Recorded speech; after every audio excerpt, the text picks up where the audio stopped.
అనంతరం ఇంకా fathers day సందర్భంగా కొన్ని గిఫ్ట్స్, ఇంకా కొన్ని యాక్టివిటీస్ ఉన్నాయి. దానికై దేవునికి స్తోత్రములు. ఈ సమయంలో ఫాదర్స్ డే సందర్భంగా మనము దేవుని వాక్యానికి వెళ్ళే ముందు ఒక చిన్న మాట ప్రార్థన చేసుకుందాం. తల వంచుకొని, దేవుడు పరమ తండ్రి అయిన దేవుడు ఇహలోకపు తండ్రులతో మాట్లాడలాగున, తండ్రులకు మాత్రమే కాదు వాక్యము, తల్లులకు, మరి చేరొచ్చిన సహోదర సహోదరులకు, చిన్న బిడ్డలకు, ప్రతి ఒక్కరితో దేవుడు మాట్లాడటకు సిద్ధంగా ఉండగా ఆయన సహాయము కోరుకుందాం. మహాపరిశుద్ధమైన మా ప్రియమైన పరలోకపు తండ్రి, కృపగల దేవా, దయగల రాజా, మీకు ఎంతో స్తోత్రం చెల్లిస్తున్నాం. స్తుతి, మహిమ, ఘనత, ప్రభావములు మీ నామానికి సమర్పిస్తున్నామయ్యా. మీకు ఎంతో స్తోత్రం చెల్లిస్తున్నాం తండ్రి. 2024వ తన్నుల దినోత్సవం మొదలుకొని 25వ తన్నుల దినోత్సవం వరకు మనం కాచి కాపాడి దీవించి సంరక్షించినారయ్యా. మీకు ఎంతో స్తోత్రం, ఎంతో స్తుతి మహిమ చెల్లిస్తున్నాం ప్రభా.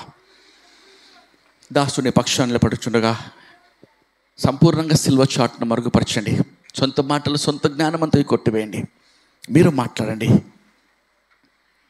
ప్రతి ఒక్కరి హృదయాలు సంధించండి. ఖాళీ హృదయాలుగా వచ్చాం, ఆకలితో వచ్చాము దేవా, దాహంతో వచ్చాం, ఖాళీ కుండలుగా వచ్చాం నైనా. ఈ మధ్యాహ్న కాలమందు నీ పరిశుద్ధాత్మతో మమ్మల్ని నింపండి. నీ వాక్యం చేత మమ్మల్ని బ్రతికించండి. నీ వాక్యం చేత మమ్మల్ని సంధించండి. ఏ ఒక్కరు ప్రభువా వచ్చిన రీతిగా తిరిగి వెళ్ళకుండా ప్రభువా నిండు హృదయాలతో, మారు మనసుతో, ఆనందంతో, ఉజ్జీవంతో అయ్యా మీ యొక్క రాకడకు సిద్ధపడిన వారుగా, పరలోక రాజ్యంలో వారసులుగా ప్రభువా ఇక్కడి నుంచి ప్రభువా తిరిగి వెళ్తా కృప దయచేయమని వేడుకొంచు.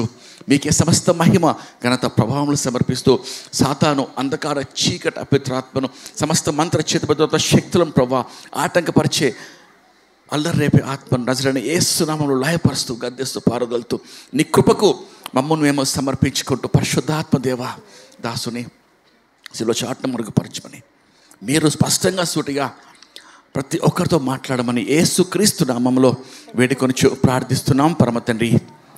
ఆమేన్, ఆమేన్, ఆమేన్. మరొకసారి happy fathers day to all the fathers here. ఈరోజు తండ్రులను జ్ఞాపకం చేసుకునే దినము. మరి ఈరోజు మనము గమనిస్తే ఎట్లా స్టార్ట్ అయింది అని చరిత్రలో గమనిస్తే 1908లో వర్జినియా అనే ప్రాంతంలో ఒక సహోదరి, ఒక కుమార్తె తన యొక్క వృద్ధాపంలో ఉన్న తండ్రిని జ్ఞాపకం చేసుకుంటూ, తండ్రి కోల్పోయిన తర్వాత ఆ యొక్క బిడ్డ ఒంటరిగా తన జీవితకాలంతో అంతా ఉండి తండ్రి యొక్క జ్ఞాపకార్థము ప్రపంచమంతా తండ్రుల దినోత్సవం జరుపుకోవాలి. తండ్రి యొక్క ప్రేమను, తండ్రి యొక్క జ్ఞాపకాలను తెలుసుకోవాలి అని ఫాదర్స్ డే అట్లా 1908లో స్టార్ట్ అయితే అఫీషియల్గా ప్రపంచవ్యాప్తంగా మనము క్రమంగా ఫాదర్స్ డే జరుపుకుంటూ ఉన్నాం. ఇంటర్నేషనల్ ఫాదర్స్ డే కదండి. కేవలం భారతదేశంలో కాదు, ప్రపంచం అంతా కూడా ఈరోజు జూన్ 3వ ఆదివారము, ఎవ్రీ ఇయర్ జూన్ మాసము 3rd Sunday is declared and celebrated as fathers day. కాబట్టి తండ్రులకు ఒక ప్రత్యేకమైన దినము అవసరమే కదా. మదర్స్ డే కూడా ఉంది, దాని వెనుక చరిత్ర ఉన్నది. మరి ఆ రీతిగా చిల్డ్రన్స్ డే ఉన్నది. కానీ ఫాదర్స్ డే చాలా మరుగైన పర్సనాలిటీ. కానీ fathers day is important to celebrate because పరమ తండ్రిని సూచించే the subset of god's love is in father's love. కాబట్టి తండ్రి అనగానే చాలాసార్లు జ్ఞాపకం వచ్చేది కోపము, డిసిప్లిన్, తర్వాత క్రమంగా ఉండాలి, తర్వాత బెల్ట్, దెబ్బలు, బిత్తము, ఇవి మాత్రమే గుర్తొస్తూ ఉంటాయి. రైటా? తల్లి అనగానే ప్రేమ గుర్తొస్తుందబ్బా. తల్లి అంటే ప్రేమను కదా వ్యక్తం చేసి, ప్రేమతో అన్ని బిడ్డల అవసరతలు తీర్చి అలా జ్ఞాపకం వస్తుంది ప్రపంచానికి, లేక అందరికీ కూడా. కానీ గమనిస్తే తల్లి కదండి జీవాన్ని బిడ్డలకు ఇస్తే, తల్లి కదండి జీవాన్ని బిడ్డలకు ఇస్తే, అంటే చిన్న బిడ్డలు బ్రతుకుటకు జీవితం ఇస్తే, తండ్రి కదండి తన జీవితకాలం అంతా బిడ్డ ఏ రీతిగా బ్రతకాలో 9 మాసాలు ఎవరు చెప్పారు సాక్ష్యం. తల్లి 9 మాసాలు గర్భంలో మోసి బిడ్డల కంటే 99 సంవత్సరాల వరకు తండ్రి ఆ యొక్క బిడ్డల జీవితాన్ని కదండి సహాయం చేస్తే బిడ్డల జీవితం క్రమపరుస్తాడంట. తండ్రి ప్రేమ గొప్పది. తల్లి ప్రతి విషయంలో కూడా పిల్లలు అనుకుంటారు, మా తల్లి చాలా చేస్తుంది, ఎంతో కష్టపడుతుంది, మా కొరకు ఎన్నెన్నో అవసరాలు, ఎన్నో సహాయాలు చేస్తుంది.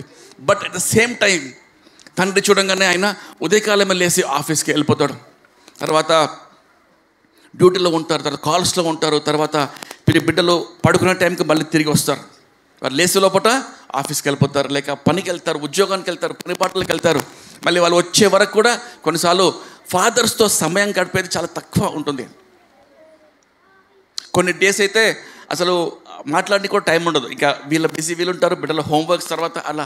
కానీ గమనిస్తే తండ్రులు కష్టపడేది కారణం ఏదండి? బిడ్డల పోషణకు కదా. తల్లి కనబడే అవసరాలు తీరుస్తూ ఉంటే కనబడకుండా తండ్రి కదా ఆ బిడ్డల యొక్క అవసరాలు తల్లి వాళ్ళకి పోషిస్తూ ఆహారం పెడుతూ వారికి అన్నీ కూడా చేస్తూ ఉంటే తండ్రి ఆ వెనుక ఉన్న ఆ యొక్క సిస్టమ్ అంతా కూడా నడిపిస్తూ ఉంటాడు. ఆ కంప్లీట్ సిస్టమ్ను కదా, ఆ ఫ్యామిలీ సిస్టమ్ను నడిపించేవాడు తండ్రి. అందుకే వాక్యంలో స్పష్టంగా ఉంది కదండి, దేవుడు ఒక క్రమంను ఇచ్చాడు. తండ్రి అయిన దేవుడు కదండి, ఆయన తండ్రి సమస్త, he's the source of all things. తర్వాత ఆయన యేసుక్రీస్తును శిరస్సుగా సంఘానికి ఇచ్చాడు. మరి కుటుంబంలో శిరస్సుగా తండ్రిని ఇచ్చాడు. తండ్రి దేవుణ్ణి వెంబడించే తండ్రిని వెంబడించే కుటుంబం, భార్య బిడ్డలు కదా. దేవుణ్ణి తండ్రి వెంబడిస్తూ ఉంటే భార్య బిడ్డలు తండ్రిని వెంబడిస్తూ ఉంటారు. A great responsibility God has bestowed upon fathers కదా. ఈరోజు చాలాసార్లు తండ్రి యొక్క ప్రేమ గుండెల్లో తండ్రి దాచుకుంటూ ఉంటాడు, తల్లి వ్యక్తపరుస్తూ ఉంటుంది.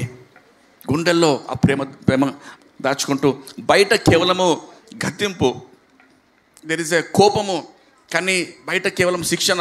బట్ ఇవన్నిటికీ the source is out of love. నా బిడ్డ బాగా కావాలి, నా బిడ్డ జీవితంలో ఎదగాలి.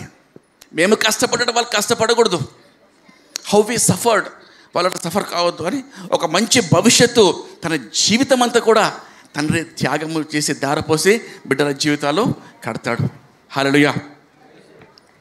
ఈరోజు మనం గమనిస్తే ఓల్డ్ ఏజ్ హోమ్స్ ఫ్లవర్స్తో ఫ్రూట్స్తో నిండుగా ఉంటారు. తల్లులను కదండి ఇంట్లో పెట్టుకొని వారిని పోషించలేక లేక ఏదో ఎన్నో గొడవలతో వారిని అక్కడ పెట్టేసి ఓల్డ్ ఏజ్ హోమ్స్లో కానీ ఇంకా ఎక్కడనో ఇప్పుడు కొత్తగా వచ్చాయి రిటైర్డ్ హోమ్స్ అంట, ఇంకా కొత్తగా ఇంకేమో వస్తున్నాయి. అక్కడ పేరెంట్స్ని పెట్టి ఈ ఫాదర్స్ డేకో మదర్స్ డేకో గంప నిండా పండ్లు పూలు పెట్టుకొని వెళ్ళి వాళ్ళని దర్శిస్తూ ఉంటారు. తల్లిదండ్రులు దుఃఖంతో ఉంటారు, ఎందుకంటే వారిని జీవితకాలం అంతా పెంచాం కదా, కానీ ఈ అవసాన సమయంలో మమ్మను చూడలేక వాళ్ళు ఓల్డ్ ఏజ్ హోమ్స్లో పెట్టారు. కొన్నిసార్లు ఇంకా ఇదే మేలు, ఎందుకంటే శాంతిగా ఉంటున్నాం అని కూడా ఉంటారేమో. కానీ దేవుడు కోరేది అది కాదండి. దేవుని వాక్యం చాలా స్పష్టంగా చెప్పే లోతైన మాటలు మనము ఈరోజు గమనిద్దాం. ఈరోజు మనము వాక్యంలో మనం గమనిస్తే క్రైస్తవులైన వారికి ఈరోజు మనము క్రైస్తవ తనుల గురించి మనం వాక్యంలో గమనిస్తూ ఉంటే క్రైస్తవులైన వారికి 3 తండ్రులు ఉంటారు, 3 ఫాదర్స్ కదండి. చెప్పగలరా? ఫస్ట్ తండ్రి పరలోకపు తండ్రి, పరమ తండ్రి. మత్తయి సువార్త 6వ అధ్యాయము 6వ వచనం చూద్దాం త్వరగా. మత్తయి సువార్త 6వ అధ్యాయము, అక్కడ యేసయ్య పరిచయం చేస్తున్నాడు ఏ రీతిగా ప్రార్థించాలో. నీవు ప్రార్థన చేయనప్పుడు నీ గదిలోనికి వెళ్ళి తలుపు వేసి రహస్యమందున నీ తండ్రికి ప్రార్థన చేయము. అమ్మా చూడండి, నీవు ప్రార్థన చేయనప్పుడు నీ గదిలోనికి వెళ్ళి తలుపు వేసి రహస్యమందున్న నీ తండ్రికి ప్రార్థన చేయము. నెక్స్ట్ వర్సమా. అప్పుడు రహస్యమందు చూచు నీ తండ్రి నీకు ప్రతిఫలం ఇచ్చును. మరియు మీరు ప్రార్థన చేయనప్పుడు. ఓకే చాలమ్మా. అక్కడ యేసు ప్రభు ఆ రోజు ఆయన వాక్యం ఆయన చెప్తూ తన శిష్యులతో తర్వాత జన సమూహంతో ఆయన మాట్లాడుతూ, నువ్వు ప్రార్థన చేయనప్పుడు నీ గదిలోనికి వెళ్ళి తలుపు వేసుకొని రహస్యమందు చూచున్న నీ తండ్రికి ప్రార్థన చేయి. అప్పుడు రహస్యమందు నీ హృదయం చూచున్న నీ తండ్రి నీకు ఉత్తరం ఇచ్చును.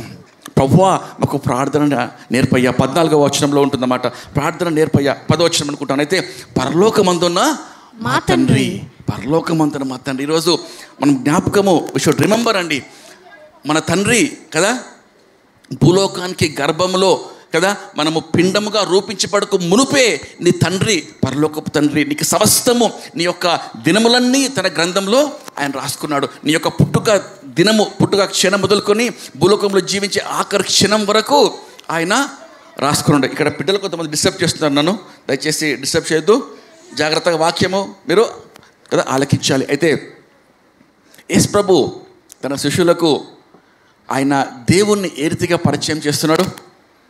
మీరు ప్రార్థన చేసినప్పుడు సర్వాధికారి అయిన దేవా, లేక మహా బలము గల దేవా అని పరిచయం చేస్తున్నాడా, లేక సర్వశక్తి గల దేవాన్ని శిష్యులకు పరిచయం చేస్తున్నాడా? ప్రార్థనలో ఏమంటున్నాండి? బలవంతుడు కాదు, సర్వాధికారి కాదు, సర్వోన్నతుడు, మహోన్నతుడు, అవన్నీ నిజమే, పరిశుద్ధుడు, ఇవన్నీ దేవుని లక్షణాలే. కానీ మనము దేవుని అప్రోచ్ అయినప్పుడు ఇవన్నీ కాదు. కానీ ఆయన మీకు ఇవన్నీ దేవుడు, సర్వాధికారి, సర్వోన్నతుడు, మహోన్నతుడు, మహాపరిశుద్ధుడు, వీటన్నిటికన్నా ప్రాముఖ్యంగా ఆయన నీకు తండ్రి, నాకు తండ్రి. రహస్యమందు చూచు నీ తండ్రి. మనం యోహాను సువార్త 20వ అధ్యాయంలో 17వ వచనంలో గమనిస్తాం. నేను ఇప్పుడు మరణం జయించి యేసయ్య కదండి, ఆయన ఇంకా తండ్రి యుద్ధకు వెళ్ళక ముందు అక్కడ మరియతో చెప్పే మాట, నా సహోదరులకు చెప్పండి, నా తండ్రియో మీ తండ్రియో దగ్గరికి నేను వెళుతున్నాను. ఉందంటే మాట అక్కడ, నన్ను పంపిన తండ్రియు నన్ను గూర్చి సాక్ష్యం ఇస్తున్నాడని చెప్పాను. నా తండ్రియు మీ తండ్రియు, నా దేవుడును మీ దేవుడునైనా వాని యొద్దకు ఎక్కిపోవచ్చున్నానని వారితో చెప్పుమని. చూడండి, నా తండ్రియు మీ తండ్రి, ఎంత గొప్పగా యేసయ్య చెప్పే మాట. ఆయనతో సమానంగా మనల్ని చేసుకుంటున్నాడు కదా. ఆయన మరణించి పునరుద్ధరణ అయిన తర్వాత కేవలం యేసు ప్రభుకు మాత్రమే తండ్రి కాదు, పరమ తండ్రి యేసయ్యకు మాత్రమే తండ్రి కాదు, నీకు తండ్రి, నాకు తండ్రి కదా. మనము యెషయా గ్రంథం 44వ అధ్యాయం 2వ వచనంలో గమనిస్తే, గర్భమునందు నిన్ను రూపించి పిండముగా నిన్ను చేసిన నీ తండ్రి నిన్ను ప్రేమిస్తున్నాడు. చూడండి, యెషయా 44:2. మనం సమయం లేదు, త్వరగా వెళ్దాం. నిన్ను సృష్టించి గర్భములో నిన్ను నిర్మించి నీకు సహాయము చేయువాడైన యెహోవా ఇలాగు సెలవిచ్చుచున్నాడు. ఆమేన్. గర్భంలో సృష్టించింది యెహోవా దేవుడు, పిండంగా చేసింది ఆయన. పిండంగా రూపించబడకు మునుపే ఆయన కన్నులు నిన్ను చూస్తాయి. నువ్వు జీవితకాలం అంతా నువ్వు ఏ రీతిగా జీవిస్తావో ఆ తండ్రి నిన్ను చూస్తూ ఉండు. ఇర్మియా గ్రంథం 1వ అధ్యాయం 5వ వచనంలో ఆ మాట ఉంటుంది. మనము ఇంకా నెక్స్ట్ ఫాదర్ కదా, ఫస్ట్ పరలోకపు తండ్రి, పరమ తండ్రి, రెండవ తండ్రి జన్మనిచ్చిన తండ్రి కదండి, అర్త్లీ ఫాదర్, భూలోకంలో మనం వచ్చుటకు జన్మనిచ్చిన తండ్రి కదా. ఈరోజు మనం గమనిస్తే ఆ తండ్రి గురించి కూడా కొన్ని విషయాలు మనం ఈరోజు జ్ఞాపకం చేసుకుందాం. అయితే మనము గమనిస్తే వాక్యం చెప్పే స్పష్టమైన మాట, నీ తండ్రిని తల్లిని సన్మానించము. నీ తండ్రిని కదా, ఆయనను సన్మానించాలని చెప్పి వాక్యం చెప్పే మాట. మనం కేవలము తండ్రి యొక్క కోపము కదా, లేక డిసిప్లిన్, లేక ఆయన యొక్క క్రమశిక్షణ, ఆయన దెబ్బలు, అవి మాత్రమే చూస్తాం. కానీ దాన్ని వెనుక ఉన్న లోతైన ప్రేమ కదండి, వెనుక ఉన్న లోతైన ఆ యొక్క శిక్షణ వెనుక ఉన్న ఆ యొక్క బెనిఫిట్ మనం చూడము.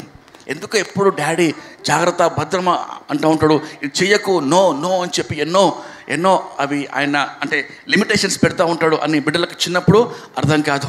But as they grow up, మీరు తండ్రులుగా అయినప్పుడు you will know the preciousness of the discipline. తండ్రులు ఎందుకు ఈ శిక్షణ వాళ్ళు చేస్తారు, ఎందుకు నన్ను కొట్టారు, ఎందుకు నన్ను తిట్టారు, ఎందుకు గద్దించారు, ఆ గద్దింపు యొక్క విలువ, ఆ గద్దింపు అభిషేక తైలముగా కదా మన జీవితాల్లో ఉంటుంది. అది మనకు అప్పుడే అదే అర్థమవుతుంది. కాబట్టి ఈరోజు ఏలోక తండ్రి గురించి మనం వాక్యంలో కొన్ని మాటలు చూద్దామండి. సామెతలు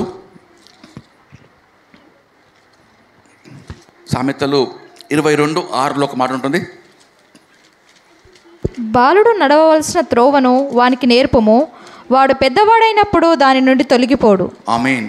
చూడండి, ఫాదర్ యాజ్ ఏ టీచర్ కదండి, తండ్రి ఒక టీచర్గా బాలుడు నడవలసిన త్రోవను వానికి నేర్పము, వాడు పెద్దవాడు అయినప్పుడు దాని నుండి తొలగిపోడు. ఎప్పుడు నేర్పాలండి? బిడ్డలకు టీనేజ్లోనా, లేక 10th క్లాస్ వచ్చాకన్నా కాదు, చిన్నప్పటి నుండే బాలుడు నడవలసిన త్రోవానికి చిన్నప్పటి నుంచే నేర్పం. పాలు మారిన తర్వాత హన్న తన కుమారుడైన సమూయేలును ఎత్తుకొని కదా అక్కడ షిలోహు మందిరంలోకి వచ్చి యెహోవా ఎదుట ప్రార్థన చేయగా సమూయేలు పాలు విడిచిన తర్వాత అంటే 5 ఏళ్ళు ఉండొచ్చేమో, కానీ కుమారుడు కూడా తల్లిని చూసైనా సాగిలపడి మోకరించి యెహోవాకు మొక్కినాడు. కారణం ఏంటంటే బాలుడు చిన్నప్పటి నుంచే వారికి మనము నేర్పాలి. మరి ఇంకా వాక్యంలో మనం గమనిస్తే వారికి 13 చూడండి, సామెతలు 13:22 వర్స్ 22 వచనం.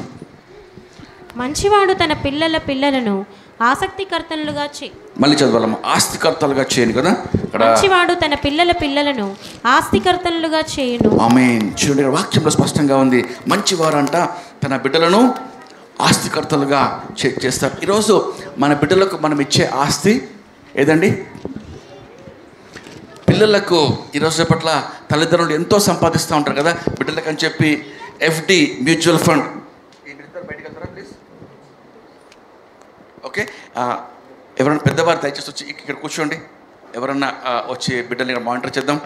చిన్న బిడ్డలు కదా కాబట్టి అల్లరి వారి స్వభావము, మనం వారిని అక్కడ కొంచెము హెల్ప్ చేయాలి, వారికి సహాయం కావాలి వారికి కదా. ఓకే, అయితే గమనిస్తే చూడండి, మనం బిడ్డలకి ఇచ్చే గొప్ప ఆస్తి ఏదండి?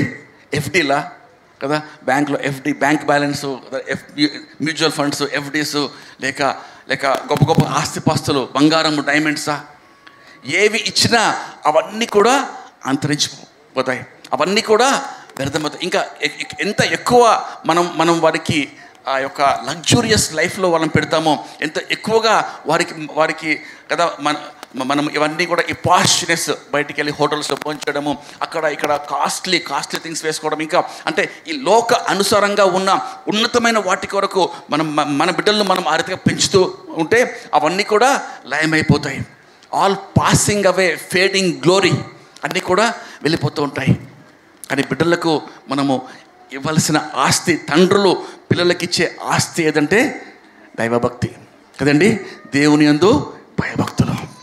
ఆ భయభక్తులు బిడ్డలకు చిన్నప్పటి నుంచి అది మనము ఇస్తే, భయభక్తులు అనే ఆస్తి ఇస్తే ఎక్కడికి పోయినా వాడు జీవితకాలం అంతా ఆ యొక్క ఉపదేశము గుండెల్లో దాచుకుంటాడు. ఎక్కడికి వెళ్ళినా, ఎటువంటి పరిస్థితుల్లో వెళ్ళినా, మీరు చూడని కదండి దేశ విదేశాల్లో ఏ మూల ప్రపంచంలో ఉన్న ఆ వ్యక్తి తొలగిపోడు, పడిపోడు. నీతిమంతుడు 7 సార్లు పడిను, తిరిగి లేచుడు. కారణం ఏంటంటే ఆ గుండె లోపట్లో ఉంది క్రమశిక్షణ, దేవుని భక్తి, దేవుని యందు భయము. బిడ్డలకు మనం ఈరోజు ఏమి ఇస్తున్నాం? ఆస్తులుగా కదా, అంతస్తులుగా ఏమేమి ఇస్తున్నాం కదండి. దైవభక్తి కన్నా మించింది ఏది లేదు. కాబట్టి ఇక్కడ ఏలోకపు తండ్రులు ఆ రీతిగా బిడ్డలకు ఇవ్వాలి. ఇంకా మనం ముందుకు వెళ్దాం. 3వ తండ్రి మనం గమనిస్తే, థర్డ్ ఫాదర్ వాక్యానుసారంగా మనం చూస్తే క్రైస్తవులకు ఎవరండి? ఆత్మీయ తండ్రి. ఇంతకుముందు అమ్మగారు చెప్పారు కదా, కాపరిగా, ఆత్మీయ తండ్రిగా. నిజమే. ఇక్కడ గమనిస్తుంటే వయసులో చిన్నవాడిని అయినా కూడా, వయసులో లేక ఆత్మీయ తండ్రులు వయసుతో నిమిత్తం ఉండకుండా దేవుని వాక్కును చెప్పుటకు, ఆ రీతిగా దేవుని క్రమమైన వాక్యమును భయముతో బోధించుటకు అపోస్తలుడైన పౌలు చెప్తారు కదండి, మీకు అనేకమైన బోధకులు ఉండొచ్చు. చూడండి, 1 కొరింథీయులకు 4వ అధ్యాయము 15వ వచనం. 1 కొరింథీయులకు రాసిన పత్రిక 4వ అధ్యాయం. క్రీస్తునందు మీకు ఉపదేశకులు 10,000 మంది ఉన్నను తండ్రులు అనేకులు లేరు. క్రీస్తు యేసునందు సువార్త ద్వారా నేను మిమ్మును కంటిని కనుక మీరును నన్ను పోలి నడుచుకుని వారై ఉండవలనని మిమ్మును బతిమాలు కొనుచున్నాను. ఆమేన్. చూడండి ఇక్కడ ఎంత మంచి మాట. ఆయన పౌలు తన యొక్క ఫాదర్లీ లవ్, తండ్రి యొక్క ప్రేమను ఆయన చూపుతూ, మీకు 10,000 మంది బోధకులు ఉన్నను, తండ్రులు అనేకులు ఉంటారు. కాబట్టి ఆత్మీయ తండ్రిని మనము జ్ఞాపకం చేసుకోవాలి. ఈరోజు నన్ను రక్షణలోనికి నడిపించిన నా ఆత్మీయ తండ్రి ఎవరు? నన్ను నడిపించుటకు ఆయన ఎంత శ్రమ పడ్డాడో, దేవుడు ఎంత భారం ఆయనకి ఇచ్చాడో, నా కొరకు ఎన్ని కన్నీళ్ళు కార్చారో, నా కొరకు ఎంత ప్రయాసపడ్డారో, ఎన్ని త్యాగాలు చేశారో. ఈరోజు ఒక వ్యక్తి రక్షణలోనికి రావాలంటే ఈజీ కాదండి. కొన్ని సంవత్సరాల ప్రార్థన కావాలి. కొన్ని సంవత్సరాల ప్రార్థన, అనంతరం కౌన్సిలింగ్, అనంతరం వారి వెన్నంటే ఉండి వారితో మాట్లాడి ఎన్నో సంవత్సరాలుగా వారిని కౌన్సిల్ చేసి ప్రార్థించి వారిని నడిపించాక అప్పుడు రక్షణ బాప్తిసం కార్యానికి వస్తారు కదండి. కాబట్టి ఈరోజు ఆత్మీయ తండ్రులను దేవుడు మిమ్మల్ని ఎవరి ద్వారా అయితే నడిపించాడో కదా, ఎవరిని వాడుకొని మీరు రక్షణలోనికి వచ్చారో, బాప్తిసం తీసుకున్నారో, ఆత్మీయ ఆహారము క్రమముగా మీకు అందిస్తున్న ఆత్మీయ తండ్రులను మర్చిపోకండి. ఒక మాట ఉంటుంది హెబ్రీలకు రాసిన పత్రిక చూడండి, హెబ్రీలకు 13లో మీ పైగా నాయకులుగా ఉన్న వారి గురించి 13 హెబ్రీలకు 17లో ఉంటుంది చూడండి ఒకసారి. కాబట్టి ఆయన ద్వారా మనము దేవునికి ఎల్లప్పుడూ స్తుతియాగం చేయుదుము, అనగా ఆయన నామము ఒప్పుకొనుచు జీవోపలము అర్పించుదుము. హెబ్రీలకు 13:17 వచనం. మీ పైని నాయకులుగా ఉన్నవారు లెక్క ఒప్పజెప్పవలసిన వారి వలె మీ ఆత్మలను కాయుచున్నారు. వారు దుఃఖముతో ఆ పని చేసిన ఎడల మీకు నిష్ప్రయోజనము గనక దుఃఖముతో కాక ఆనందముతో చేయనట్లు వారి మాట విని వారికి లోబడి యుండుడి. ఆమేన్. ఈ మాట పరిశుద్ధాత్మ దేవుడు పౌలు ద్వారా హెబ్రీ సంఘానికి నేడు ఎలిపితల సంఘంతో మాట్లాడుతున్నారు కదండి. మీ పైన నాయకులుగా ఉన్నవారు లెక్క ఒప్పచెప్పవలసిన వారి వలె మీ ఆత్మలను కాయుచున్నారు. కొన్నిసార్లు వాక్య పరిచయం చాలా కఠినంగా ఉండొచ్చు, బాధగా ఉండొచ్చు కదండి, కొన్నిసార్లు దుఃఖంగా ఉండొచ్చు. కానీ వాక్యం చెప్పే మాట అపోస్తలుడైన పౌలు అంటాడు కదా, మీరు దుఃఖపడినను మీరు దుఃఖపడుతున్నారు కాబట్టి ఆనందిస్తు. కారణం ఏంటంటే మీరు దుఃఖించుటకై ఆనందిస్తలేనండి, కానీ ఆ దుఃఖము రక్షణార్థమైన మారు మనసుకు మిమ్మల్ని నడిపిస్తుంది. దైవ చిత్తానుసారమైన దుఃఖము మారు మనసుకు నడిపిస్తుంది. ఈ లోకానుసారమైన దుఃఖము మరణానికి నడిపిస్తుంది. ఈ లోకానుసారమైన దుఃఖం ఉంటే ఆత్మహత్యలు, మరణాలు, డ్రగ్స్, ఇంకా అనేకమైన దుర్వ్యసనాలకు వెళ్తుంటాం. కానీ దైవ చిత్తానుసారమైన దుఃఖము, వాక్యము విని ఒకవేళ మన హృదయాలు దుఃఖపరచుకుని ప్రభువానికి స్తోత్రం అయ్యా ఈ వాక్యం నా కొరకే. కొంతమంది అంటారు, అయ్యా నిజమే దేవుడు నాతో మాట్లాడాడు, దేవుడు ఎవ్వరికి బోధించక ముందు దేవా నాతో మాట్లాడయ్యా, నన్ను సరిచేయి ప్రభువా, నన్ను ఈ వాక్యానికి లోబడే వ్యక్తిగా చేయి ప్రభువా, వేషధారణ వద్దయ్యా, ఈ వాక్యాన్ని నేను ఆలకించి పాటించి వాక్యానికి లోబడి అప్పుడు మాత్రమే ఇతరులకు ప్రకటించుటకు కృప దయచేయని చెప్పి దేవుని సన్నిధిలో పోరాటం ఉంటుందండి.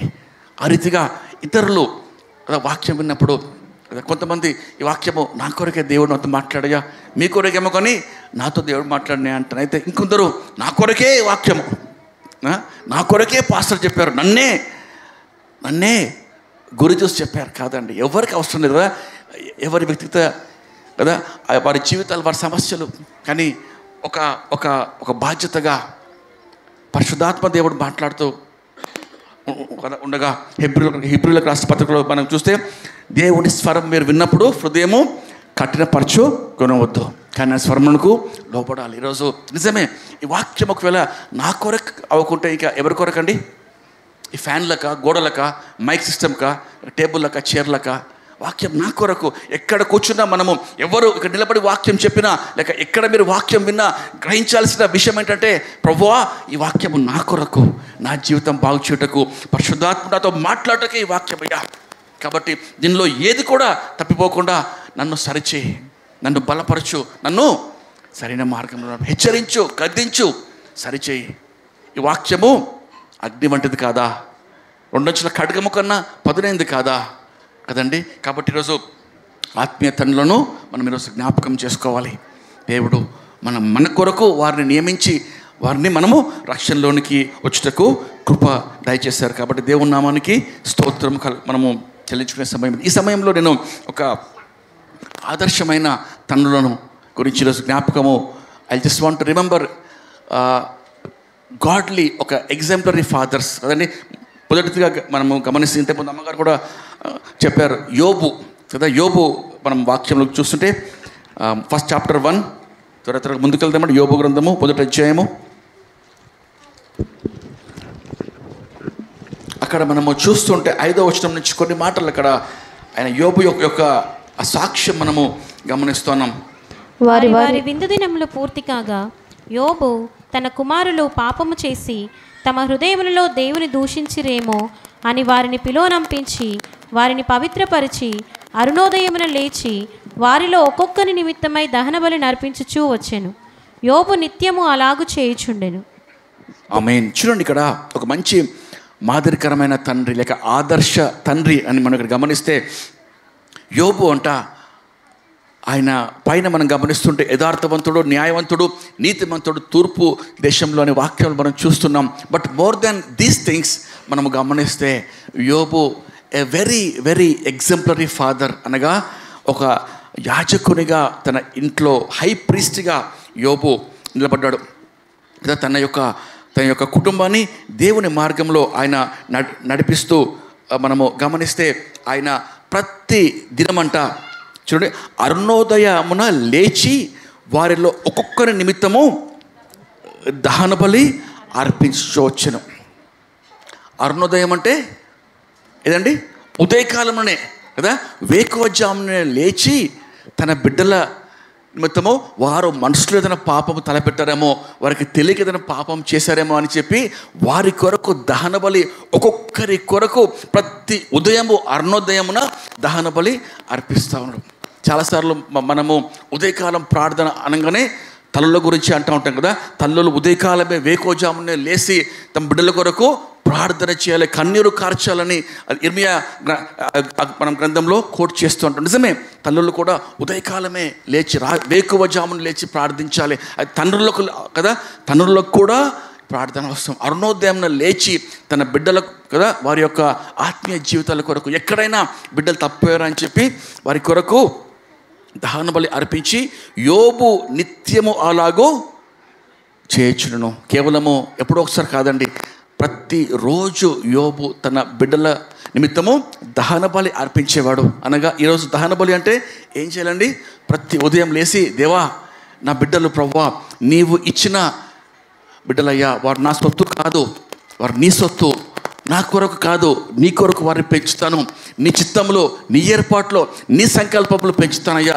ఈ క్రమంలో ఒకవేళ వారు ఏదైనా తప్పులో ఉంటే, అపరాధములు చేస్తుంటే, వారు ఒకవేళ పాపంలో జీవిస్తుంటే, దేవా వారి పాపములు క్షమించు, మన్నించు అని యోబు ఒక యాజకునిగా దేవునితో వారి కొరకు విజ్ఞాపన చేస్తున్నాడు. తండ్రులు విజ్ఞాపనకర్తలుగా ఈరోజు ఉన్నారా? యోబు ఒక ఆదర్శ తండ్రి. ఎందుకు ఈరోజు బిడ్డలు మార్గం తొలగి కదా వెళ్ళిపోతున్నారు? మొదట్లో తండ్రులు పర్వాలేదులే, నా బిడ్డలు బాగా నేర్చుకుంటున్నారు, ఫ్రెండ్స్తో తిరిగి వారు లోకం బాగా నేర్చుకుంటున్నారు, లేక అవి ఇవి టెక్నాలజీ బాగా నేర్చుకుంటున్నారని అనుకుంటారు. కానీ ఒకానొక సమయంలో ఇక వారు చేయి దాటి వెళ్ళాక వచ్చి ఏడుస్తూ ఉంటారు. తండ్రి వచ్చి, అయ్యా నా బిడ్డ నా మాట వినట్లేదయ్యా, నా కొడుకు నా మాట వినట్లేదు, నా కూతురు నా మాట వినట్లేదు, వెళ్ళిపోతున్నారయ్యా. అదయ్యా వాక్యం చెప్పే మాట, యోబు చేసే పని కదండి. యాజకులుగా కదండి, కొమ్మ యొంగనిది మానై ఉంగ. చిన్నప్పటి నుంచే వారికి దేవుని భయములు, వారి కొరకు ఇంటర్సీడింగ్ ఫాదర్, విజ్ఞాపనకర్తగా తండ్రి ఉండాలి అని ఇక్కడ వాక్యం సెలవు. రెండవ తండ్రి మనం గమనిస్తే అబ్రహాము కదండి. అబ్రహాము ఎందుకు ఆదర్శవంతమైన తండ్రి అని మనం వాక్యంలో గమనిస్తే 22వ అధ్యాయం ఆదికాండంలో మనము ఈ యొక్క సాక్ష్యం అంతా కూడా అబ్రహాముది గమనిస్తాం.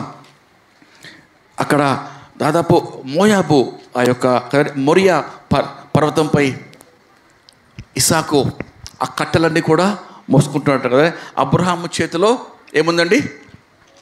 ఖడ్గం ఉంది, కత్తి ఉంది, తర్వాత నిప్పు ఉంది. ఇస్సాకు తలపైన కట్టెల మోపు ఉంది. అంతేనా? చూడండి వాక్యంలో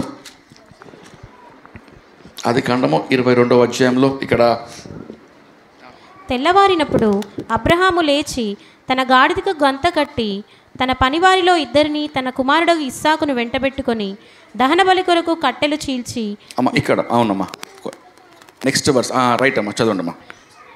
లేచి దేవుడు తనతో చెప్పిన చోటికి వెళ్ళెను.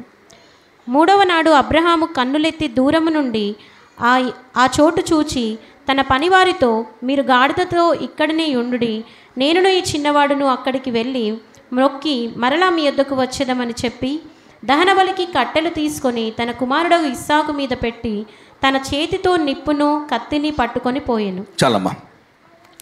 అబ్రహాము చేతిలో నిప్పు ఉంది, కత్తి ఉంది. ఇస్సాకు తల మీద కట్టెల మోపు ఉంది. కేవలం కట్టెలు కిలో 2 కిలోలు 10 కిలోలు కాదండి. ఒక దహన బలి చేయడానికే కట్టెలు కావాలి కదా. ఒక 30, 40, 50 కిలోలు కావాలి కట్టెలు దహన బలి చేయడానికి కదా.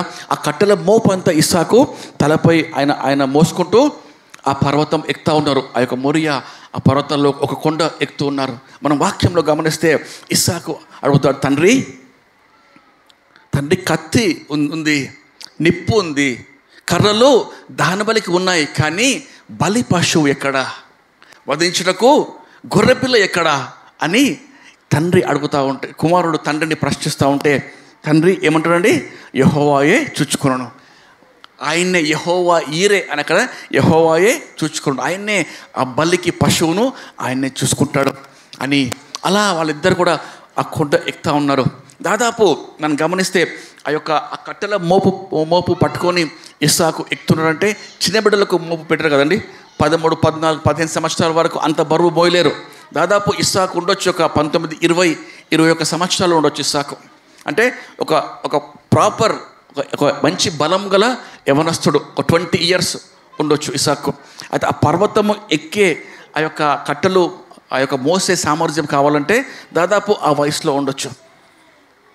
మనం వాక్యంలో గమనిస్తే అలా వాళ్ళు కొండ ఎక్కారు కదా. ఆ కొండ పైకి వారు ఎక్కారు. ఎక్కినాక ఇంకా అక్కడ అబ్రహాము చేసే పని మనం గమనిస్తాం కానీ కట్టెలన్నీ కూడా చక్కగా పేరుస్తాడు. కట్టెలన్నీ పేర్చి మరి ఇస్సాకును ఆ కట్టెలపై పడుకోబెడతాడు. కాళ్ళు చేతులు కట్టేస్తాడు. కట్టేసి అప్పటికి ఇస్సాకు అర్థమైపోయింది. Isaac understood. 20 ఏళ్ళ కుమారుడు. అప్పుడు తండ్రికి ఎన్ని ఏళ్ళండి? తండ్రికి ఎన్ని ఏళ్ళు ఉంటాయి? Quiz question, Bible quiz. ఇస్సాకు 20 ఏళ్ళు ఉంటే తండ్రికి ఎన్ని ఏళ్ళు ఉంటాయి? ఎంతమ్మా? చప్పట్లు కొడతాం, మీరు చెప్పారు కదా. 100 సంవత్సరాలకు దేవుడు ఇస్సాకును ఇచ్చాడు కదా. సో ఇస్సాకుకు 20 ఉంటే తండ్రికి 120 ఉంటాయి. 120 సంవత్సరాల వ్యక్తి 20 సంవత్సరాల కుమారుణ్ణి ఆ యొక్క బలికి కడుతూ ఉన్నప్పుడు కదండి, ఆ 20 అంటే మంచి బలం గల యవనస్తుడు. తండ్రిని తోసేసి వెళ్ళిపోవచ్చు కదా. 120 సంవత్సరాలు అంటే ఇలా నూకితే కూడా తండ్రి పడిపోతాడు. 20 ఏళ్ళ బల్లాడ్యుడు ఇస్సాకు, 20 ఏళ్ళ మంచి యవనస్తుడు. కానీ ఇస్సాకు ఏం చేశారండి?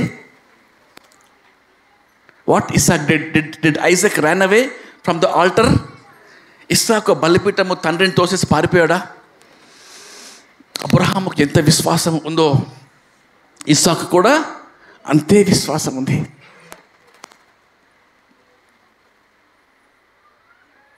Isaac knows my father is a faithful father. నా తండ్రి దేవునికి లోబడే తండ్రి.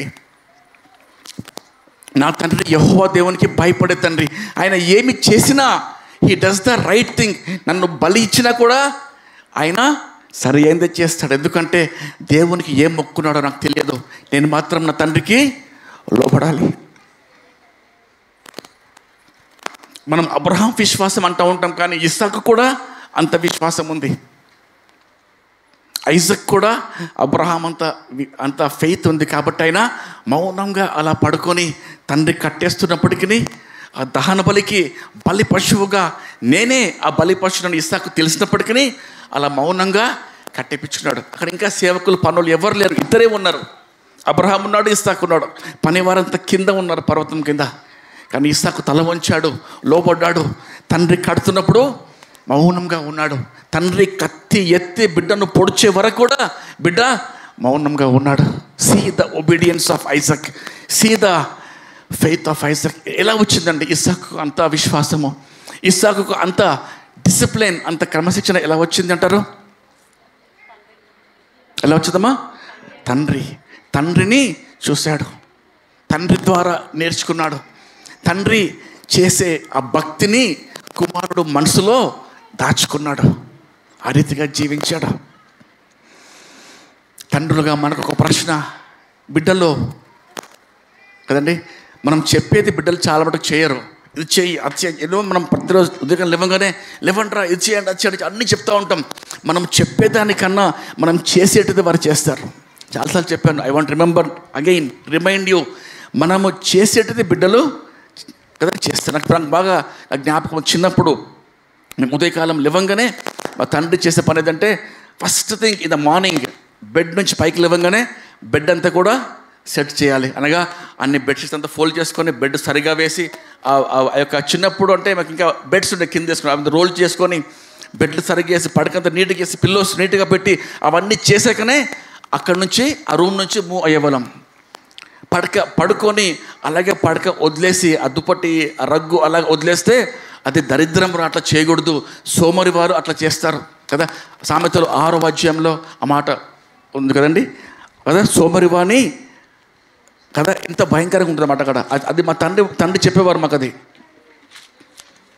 సామెతలు 6వ అధ్యాయంలో కొన్ని మాటలు ఇక్కడ చూస్తే మనము, సోమరి, ఇందాక నీవు పండుకొని ఉందువు, ఎప్పుడు నిద్రలేచదువు, ఇక కొంచెము నిద్రించదనని, కొంచెము కునికిదనని, కొంచెము సేపు చేతులు ముడుచుకొని పరుండెదనని నీవు అనుచుందువు. అందుచేత దోపిడిగాడు వచ్చినట్లు దారిద్ర్యము నీ యొద్దకు వచ్చును, ఆయుధదారుడు వచ్చినట్లు లేమి నీ యొద్దకు వచ్చును. ఆమేన్. చూడండి, సోమరి ఎందాక పడుకుందువు, ఎప్పుడు నిద్రలేచదువు, ఇంకా కొంచెం నిద్ర, కొంచెం కొనుకదనుకుంటావు కానీ చేతులు ముడుచుకొని పండుకుంటావు కానీ దోపిడిగాడు వచ్చినట్టు దారిద్రము, ఆయుధగాడు వచ్చినట్టు లేమి నీ యొద్దకు వచ్చును. ఈ మాటలు బాగా మాకు అవన్నీ కూడా జ్ఞాపకం. ఉదయకాలం లేవంగానే ఫస్ట్ బెడ్ అంతా క్లీన్ చేయాలి. ఉదయకాలం లేవంగానే ఇంకా ఇప్పుడు ఈరోజుకు టిల్ డేట్ అప్పుడు తండ్రి చేసేది చూసాము. అప్పుడు తండ్రి అరితిగా బెడ్డింగ్ అంతా కూడా వేసేది. మరి డిసిప్లిన్గా మార్నింగ్ 8కి అంతా బ్రేక్ఫాస్ట్, తర్వాత ఆయన క్రమశిక్షణ చూసినప్పుడు ఇప్పటికీ నేను ఎప్పుడు పొద్దున లేవంగానే ఫస్ట్ థింగ్ బెడ్ సరిగ్గా చేస్తాను. బిడ్డలు తర్వాత వేరే బెడ్స్ ఏమున్నా ఫస్ట్ బెడ్ హోల్డర్ సరిగ్గా చేయాలి, అప్పుడే వేరే పని. అవి ఎలా నేర్చుకున్నామంటే తండ్రి చెప్తే నేర్చుకోలేదండి, చూసి నేర్చుకున్నాం కదా. The minute we see. చిన్నప్పుడు అమ్మ చెప్పమాట బాగా జ్ఞాపకం ఉంది. నాన్న చిన్నప్పుడు ఒక బ్రష్ చేసుకొని రాకుంటే బ్రష్ చేసుకొని ఇంకా నార్త్ సౌత్ కదా అలా తోముకొని పడేసేవారం. చూస్తే పనులంతా అలాగే ఉండేటివి. నాన్న బ్రష్ ఇలా వేసుకోవాలి కదా, పనుల గ్యాప్స్లో బాగా బ్రష్ చేసుకోవాలి అని ఇలా చూపించేవారు అలా కదా. ఇప్పటికీ మా పిల్లలకు అది నేర్పిస్తూ ఉంటాం. కారణం ఏంటంటే వాట్ వి అబ్జర్వ్. తల్లిదండ్రులు మాకు చాలా విషయాలు చెప్పనక్కర కానీ వాళ్ళు చేసే పని బట్టి చూస్తున్నాం. ఇస్సాకు తండ్రిని గమనించాడు.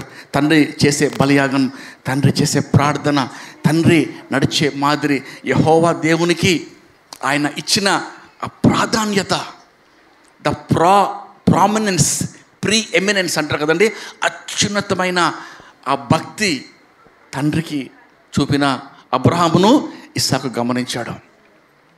ఈరోజు మన మాదిరి ఉందా బిడ్డలకు కదా?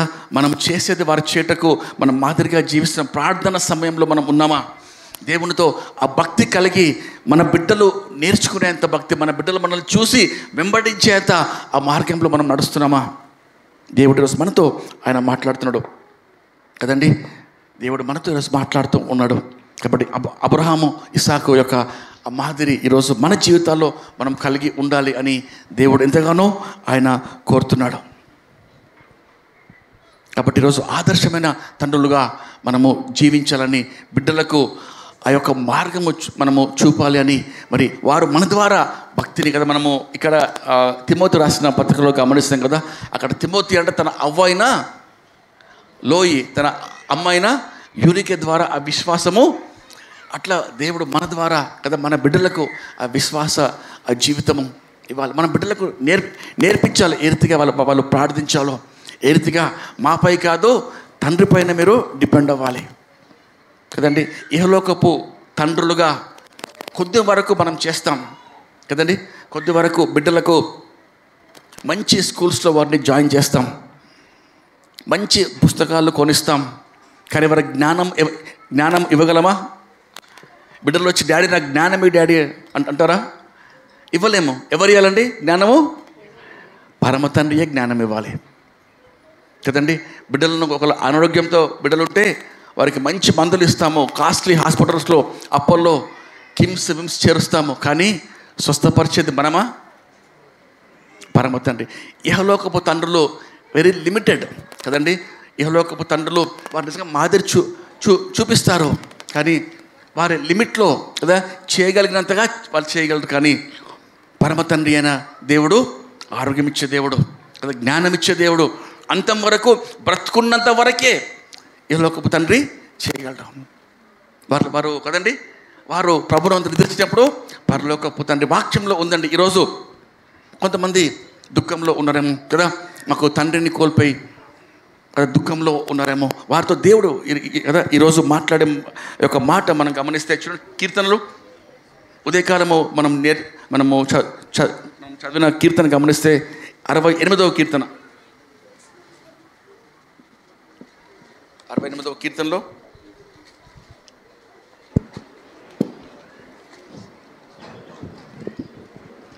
వచనం. తన పరిశుద్ధాలయమందుండు దేవుడు తండ్రి లేని వారికి తండ్రియు విధవరాండ్లకు నాయకర్తనై ఉన్నాడు. ఆమేన్. ఈ దేవుడు ఎవరంటండి?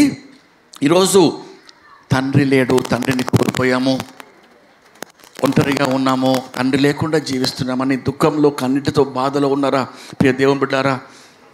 పరలోకపు తండ్రి, తండ్రి లేని వారికి తండ్రి. He is the father to the fatherless. ఇహలోకంలో తండ్రి, కొన్నిసార్లు కొంతమంది తండ్రులు ఉంటారు కానీ లేనట్టే ఉంటారు, బాధ్యతలు తీసుకోరు, ఏ భారము మోయరు, బిడ్డలను అలా వదిలేస్తారు అంతే. కేవలం వారి మట్టుకు వారే స్వార్థంగా జీవిస్తుంటారు. కానీ వాక్యం సెలవిచ్చే మాట, తండ్రి లేని వారికి ఆయన తండ్రి అంట. మరి ఇంకొక మాట వచ్చిన కీర్తనలు 10వ కీర్తన 10వ సంకీర్తన, అక్కడ ఒక మాట మనం చూస్తాం. 14వ వచనం. నీవు దీనిని చూచి ఉన్నావు కదా, వారికి ప్రతీకారం చేయుటకై నీవు చేటును పగను కనిపెట్టుచున్నావు చూచుచున్నావు. కీర్తనలు 10 మనము కింద లాస్ట్ భాగం అమ్మా. తండ్రి లేని వారికి నలిగిన వారిని న్యాయం తీర్చుటకై నీవు వారి హృదయము స్థిరపరిచితివి, చెవియొగ్గి ఆలకించితివి. ఆమేన్. 18వ వచనం. తండ్రి లేని వారికి నలిగిన వారికి న్యాయము తీర్చుటకై. తండ్రి లేని వారికి తండ్రి పరమ తండ్రి. తండ్రి లేని వారుగా ఈరోజు బాధపడుతున్నామా? 14వ వచనం కింద భాగం చూస్తే, తండ్రి లేని వారికి నీవే సహాయకుడు అయి ఉన్నావు. ఈరోజు గుడ్ న్యూస్ ఏంటంటే ఆయన పరలోకపు తండ్రి. ఆయన ఖచ్చితంగా ఆయన మనకు సహాయము చేస్తాడు. కాబట్టి ఈరోజు మనం భయపడాల్సిన అవసరం లేదు, బాధపడాల్సిన అవసరము లేదు. ఇహలోకపు తండ్రి కొంతవరకు మనల్ని కదా నడిపిస్తారు. అయితే ఈ లోకం దాటిపోయిన ఆ యొక్క సమయాన పరలోకపు తండ్రి నిరంతరం మనల్ని నడిపించే తండ్రి అని వాక్యం మనకు బోధిస్తుంది. కాబట్టి ఈరోజు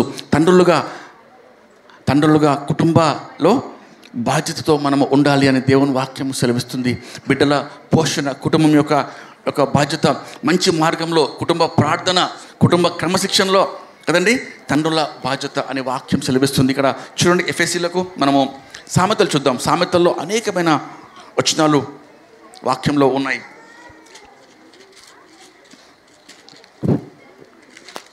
సామెతలు 22 మనము ఇంతకుముందు మనము గమనించాం కదా. 6లో బాలుడు నడవలసిన తోవ వానికి నేర్పము, వాడు పెద్దవాడైనప్పుడు దాని నుంచి తొలగిపోడు. ఇంకొన్ని మాటలు మనం ఇక్కడ గమనిస్తుంటే, తండ్రులు బిడ్డలను నిష్ఠూరం చేయకూడదు. అంటే వారిని క్రమశిక్షణ పెట్టినప్పుడు ప్రేమతో వారిని శిక్షించాలి, ప్రేమతో దండించాలి. హెబ్రీయులకు 12లో కూడా ఆ మాట ఉంటుంది. ఇహలోకపు తండ్రులు కొంత మట్టుకు శిక్షిస్తారు, గద్దిస్తారు. ఎందుకంట వారు సరైన మార్గంలో నడుచుటకు. కోపంతో ఎప్పుడు కూడా బిడ్డలను దండించదు. కోపం వచ్చినప్పుడు బిడ్డలను ఎప్పుడు కూడా శిక్షించకూడదు. మీరు కోపం వస్తే వారిని శిక్షిస్తే దట్ బికమ్స్ ఎ ఫైటింగ్ కదా, బిడ్డలతో మనం కొట్లాడినట్టు అవుతుంది. కానీ ప్రేమతో దేవుని వాక్య క్రమంలో నా బిడ్డ బాగా కావాలి, నా బిడ్డలు దేవుని వాక్యంలో ఉండాలి అని చెప్పి ప్రేమతో వారిని శిక్షించాలి, గద్దించాలి, బెత్తము వాడాలి. వాక్యం చెప్పే మాట నా మాట కాదండి కదా. ఇక్కడ వాక్యం చూడం, బెత్తము వాడని తండ్రి తన కుమారునికి విరోధి. ఈ మాట మనము గమనిస్తామా? వాక్యంలోంచి ఉన్న మాటది మనము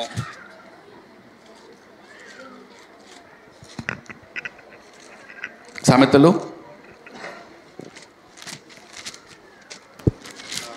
13వ అధ్యాయము, సామెతలు 13:24. బెత్తము వాడని వాడు తన కుమారునికి విరోధి, కుమారుని ప్రేమించువాడు వానిని శిక్షించును.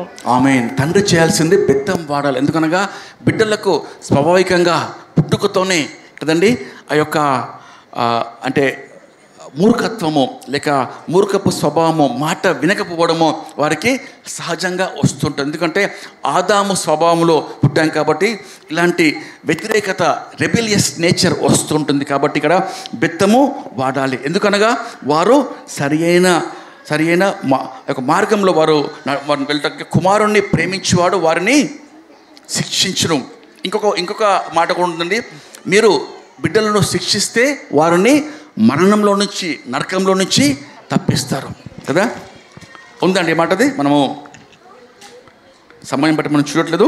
వారిని శిక్షించము, అప్పుడు మరణం నుంచి వారిని తప్పిస్తాము. నిత్య అంటే మరణ మార్గంలో ఇక్కడ నుంచి చూడము మనము 23:13 నీ బాలురను శిక్షించుట మానుకొనుము, బెత్తముతో వాని కొట్టిన ఎడల వాడు చావకుండును, బెత్తముతో వాని కొట్టిన ఎడల పాతాళంలోకి పోకుండా వాని ఆత్మను నీవు తప్పించెదవు. అండర్లైన్ చేసుకోండమ్మా దయచేసి, తండ్రులు తల్లులు కదా. బెత్తము వాడిన ఎడల నీవు వాని ఆత్మ పాతాళంలోనికి వెళ్ళకుండా నీవు కాపాడదువు. ఎవరి చేతిలో ఉందండి? పాతాళంలోకి వెళ్ళకపోవట తండ్రులు బెత్తం వాడి బిడ్డలను శిక్షించాల్సిందే. అది వాక్య క్రమము. పాశ్చాత్య దేశాల్లో బిడ్డలను శిక్షించారంట కదా. వారిని ఒకవేళ కొడితే స్కూల్స్లో చెప్తారంట పిల్లలకు, ఒకవేళ మీ తండ్రి మీ తల్లి మిమ్మల్ని కొట్టినప్పుడు మీరు ఏం చేయాలంట? 911 ఫోన్ చేయాలి. అప్పుడు పోలీసు వాళ్ళు వచ్చేస్తారు, తల్లిదండ్రులను తీసుకొని వెళ్ళిపోతారు. కాబట్టి పిల్లలు బెదిరిస్తారు, don't beat me, don't abuse me, I will call 911, cops call చేస్తా అంటారు. అందుకే ఎంత భయంకరమైన పరిస్థితి అమెరికా, యూరోప్ ఆ దేశాల్లో క్రమశిక్షణ లేదు. కొన్ని తరాలే పాడైపోతూ ఉన్నాయి డ్రగ్స్కు, వ్యభిచారానికి కదా, ఇంకా భయంకరమైన పోర్నోగ్రఫీకి, ఇంకా అనేకమైన పాపాల కారణం ఏంటంటే తల్లిదండ్రుల శిక్షణ లేదు. కానీ ఇక్కడ దేవుని వాక్యం చెప్పే మాట, బిడ్డలను ప్రభు యొక్క భయములో, ప్రభు యొక్క ప్రేమలో శిక్షించాలి. మరి బిడ్డలుగా కదా, కుమారులుగా కుమార్తెలుగా మన బాధ్యత కదండి తల్లిదండ్రులను సన్మానించాలి. మొదటి మనం గమనిస్తే ఫస్ట్ కమాండ్మెంట్ విత్ ప్రామిస్, వాగ్దానంతో కూడిన మొట్టమొదటి ఆజ్ఞ ఎవరైనా చెప్పగలరా? ఇక్కడ ఉన్నవారు పిల్లలు, వాగ్దానంతో కూడిన మొట్టమొదటి ఆజ్ఞ, ఫస్ట్ ప్రామిస్ విత్ కమాండ్మెంట్ ఎవరు చెప్పలేరా? First commandment with promise. Okay, what is fifth commandment? 5వ ఆజ్ఞ ఏది కదా? నీవు వెరీ గుడ్, దీర్ఘాయుష్మంతులగున్నట్లు నీ తల్లిని నీ తండ్రిని సన్మానించము. ఈరోజు మనం దీర్ఘాయుష్మంతులుగా మనం బ్రతుకు దేశంలో మనం దీవించబడాలి అంటే తల్లిని తండ్రిని సన్మానించాలి. ఈరోజు నేర్చుకోండి, చాలా అమూల్యమైన సూత్రము. ఎందుకనగా వారిని సన్మానించుకుంటే దీర్ఘాయువు కోల్పోతాం, సగంలోనే మన జీవితము అంతమైపోతుంది. నా మాట కాదండి, దేవుని మాట. కాబట్టి వారిని నిష్ఠూరంగా వారిని మనము బాధ పెట్టకుండా, దుఃఖ పెట్టకుండా. చూడండి, ఇక్కడ వాక్యంలో ఒక మాట ఉంది, సామెతలు 20:20. త్వరగా ముందుకెళ్దాం. తన తండ్రి ఆయనను తల్లిని ఆయనను దూషించువాని దీపము కారు చీకటిలో ఆరిపోవును. ఆమేన్. తన చిన్న బిడ్డలు జాగ్రత్తగా వాక్యం వినాలి. చిన్న బిడ్డలు, పెద్దలు, తల్లి తండ్రులు గలవారందరి వాక్యం వినాలి. తన తల్లినైనను దూషించువాని దీపము కారు చీకటిలో ఆగిపోను.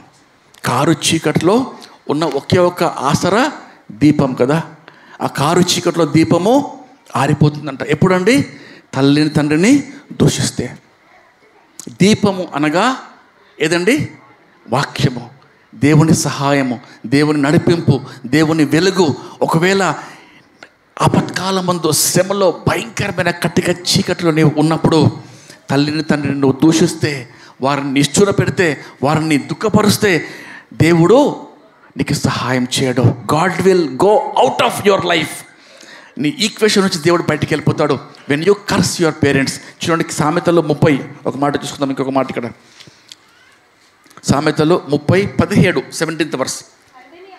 తండ్రిని అపహాసించి తల్లి మాట విననొల్లని వాని కన్ను లోయకాకులు పీకును, పక్షిరాజు పిల్లలు దానిని తినును. చూడండి, తండ్రిని అపహాసించి తల్లి మాట విననొల్లని వాని కన్నులు లోయకాకులు పీకును, పక్షిరాజు పిల్లలు దాన్ని తినివేను. ప్రియ దేవుని బిడ్డలారా, ఈరోజు తల్లిదండ్రులను కదా మనం వారిని గౌరవించాలి, వారిని మనము ప్రేమించాలి, సన్మానించాలి. 19:26 19th అధ్యాయం 26వ వచనం. తండ్రికి కీడు చేసి తల్లిని తరిమి వేయువాడు అవమానమును అపకీర్తిని. చూడండి, తండ్రికి కీడు చేసి తల్లిని అవమానపరచేవాడుగా తరిమి వేయవాడంట అవమానమును అపకీర్తిని కలగచేయవాడు. దేవుని వాక్యం స్పష్టంగా మనకు బోధిస్తుండగా నిర్గమకాండము 21:17 కూడా మాట ఉంటుంది, తల్లిదండ్రులను దూషించేవాడు వెంటనే మరణ శిక్ష నొందునని చెప్పి. కాబట్టి ఇవన్నీ మనకు వాక్యంలో ఉండగా ఏ రీతిగా మనము వారిని సన్మానించాలి, వారిని గౌరవించాలి, వారికి మనము లోబడి ప్రేమించాలో వాక్యం మనతో ఈరోజు మాట్లాడుతూ ఉంది.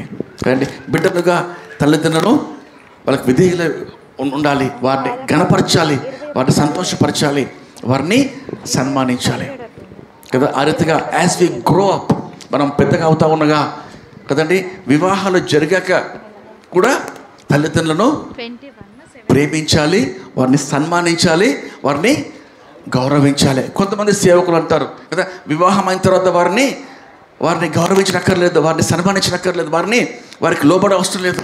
దేవుని వాక్యం చెప్పే స్పష్టమైన మాట, honour them till their death. Not కదండి, మంచి తండ్రి మంచి తల్లి అని ఉందా, జ్ఞానం గల తండ్రి జ్ఞానం గల తల్లి అని ఉందా?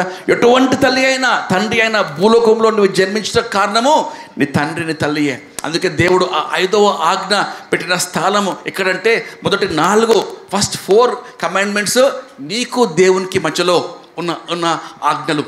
6వ ఆజ్ఞ నుంచి 10వ ఆజ్ఞ వరకు నీకు మనుషులతో ఉన్న ఆ యొక్క ఆజ్ఞ. 5వ ఆజ్ఞ దేవునికి మానవునికి మధ్యలో నీ తల్లి నీ తండ్రి ఉన్నాడు.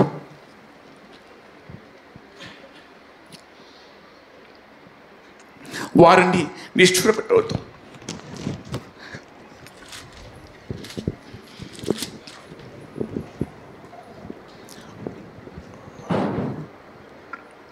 వారిని దుఃఖపరచొద్దు.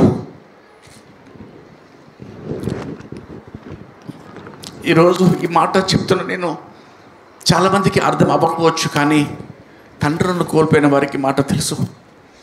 The people who lost their fathers will know the value of father when they are not there. ఉన్నప్పుడు అంత బాగానే ఉంటుంది, అంత అర్థం కాదు. వారి విలువ, వారి యొక్క ప్రయాస, వారి యొక్క కష్టము, వారి యొక్క కన్నీరు దుఃఖం అర్థం కాదు. Ask the person who lost his father, తండ్రిని కోల్పోయిన వారు అడగండి. ఆ విలువ జీవితకాలం సరిపోదు, ఆ విలువ పూడ్చడానికి. That gap you cannot fulfil. పూడ్చలేము. బ్రతికి ఉండగానే వారికి మీరు చేయాల్సిన మర్యాద, వారికి చేయాల్సిన సన్మానము, ప్రేమ, whatever you can do, ఎంత చేసినా తక్కువే. కానీ మన బాధ్యతగా తల్లిని ప్రేమించాలి, తండ్రిని ప్రేమించాలి, వారిని జాగ్రత్తగా చూసుకోవాలి. దాని వాక్యంలో ఉంది, తండ్రులే కుమారులకు చెప్పాలి, తండ్రులే కుమారులకు అలంకారము, కుమారులు తండ్రుల కిరీటము, తండ్రులు కుమారులకు మీ అలంకారం ఎక్కడండి? Your beauty lies in your parents. మీ తల్లి మీ తండ్రి వారు చక్కగా ఉండి, వారు మీ వెనుక ఉంటే, వారు మీ ముందుంటే, వారు మీతో పాటు నడుస్తూ ఉంటే, there is a great honour, అలంకారం, బ్యూటీ. ఈరోజు ఎందుకు నిర్లక్ష్యం పెడుతున్నారు? ఎందుకు వారిని నిష్ఠూరపరుస్తున్నారు? బుద్ధి మీద వచ్చినప్పుడు వారిని ఎందుకు నిర్లక్ష్యం చేస్తున్నారు? వాక్యంలో ఉందన్నమాట, నా మాటగా. చూడండి ఇక్కడ 25వ వచనం, 23వ అధ్యాయము 25వ వచనము. నేను వాక్యాన్ని ముగిస్తున్నాను. సామెత 23:25. నీ తల్లిదండ్రులను నీవు సంతోష పెట్టవలను, నిన్ను కనిన తల్లిని ఆనందపరచవలను. ఆమేన్. చూడండి, నీ తల్లిదండ్రులను నీవు సంతోష పెట్టవలను, నిన్ను కనిన తల్లిని ఆనందపరచవలను. చాలా మంచి మాట. ఇక్కడ 22వ వచనం చూడమ్మా.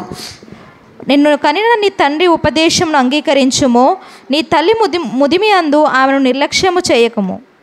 నిన్ను కనిన తండ్రి ఉపదేశం అంగీకరించును, నీ తల్లి ముదిమి అందు ఆమెను నిర్లక్ష్యము చేయకము. తల్లిదండ్రులకు బాధ పెడుతున్నామా? వారి కన్నీరుకు మనం కారణంగా ఉన్నామా? వారి యొక్క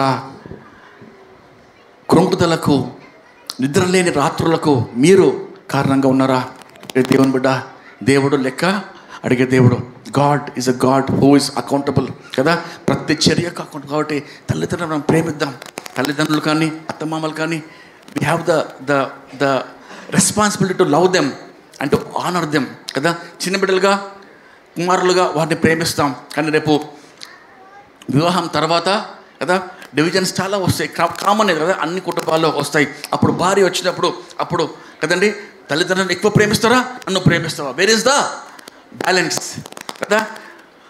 తల్లిదండ్రులను చాలా ప్రేమిస్తాడు, మాకు ప్రేమ లేదు కాదండి.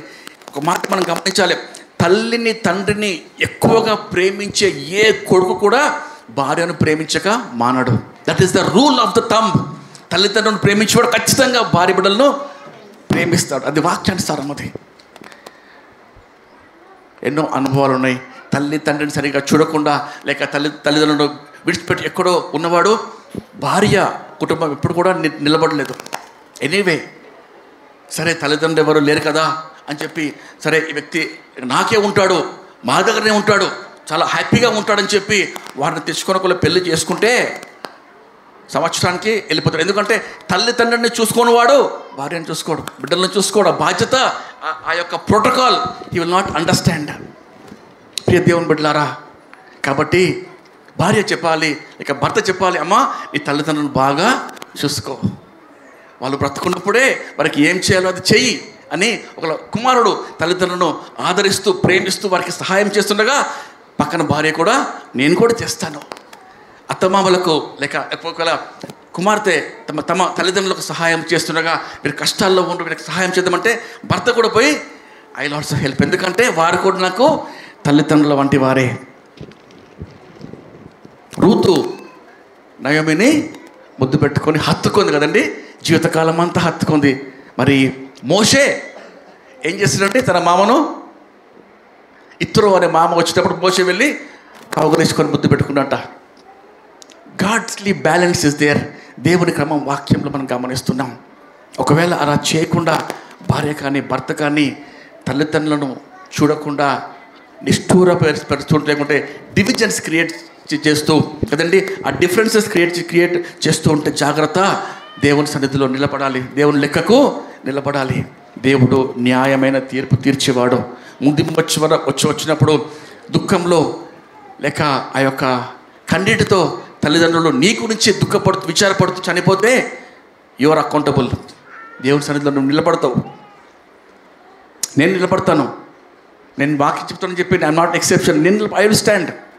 కాబట్టి ప్రియ దేవుని బిడ్డలారా, బ్రతుకున్నప్పుడే నేను కొంతమందితో మాట్లాడుతున్నాను.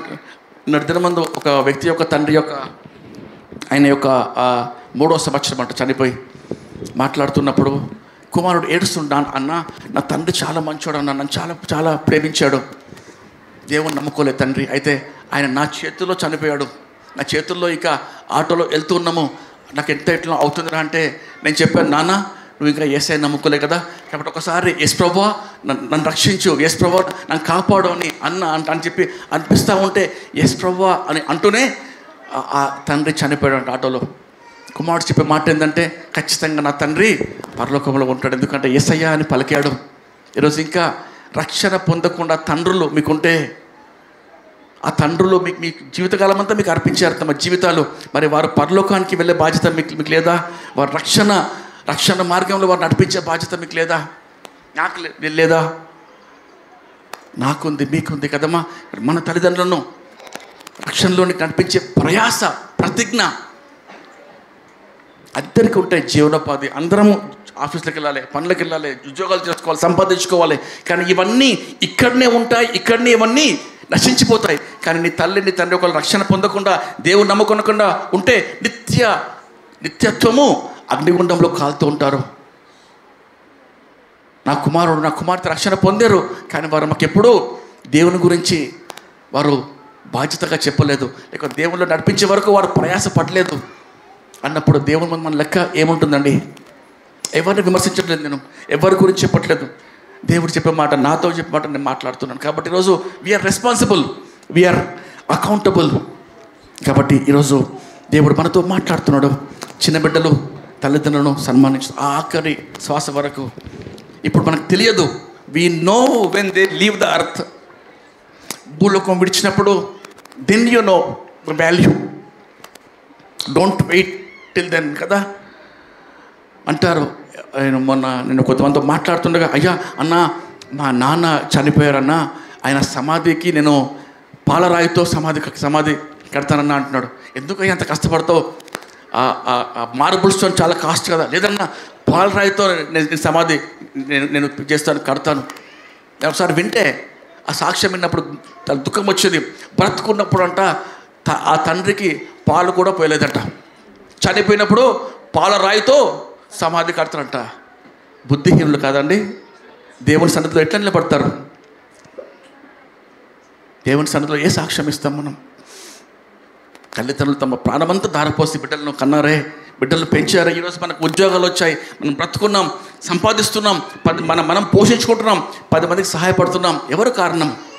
దేవుడు నీ తల్లి తండ్రి ద్వారానే కదా నీకు ఈరోజు వచ్చింది కాదా? నా సొంత సామర్థ్యమా?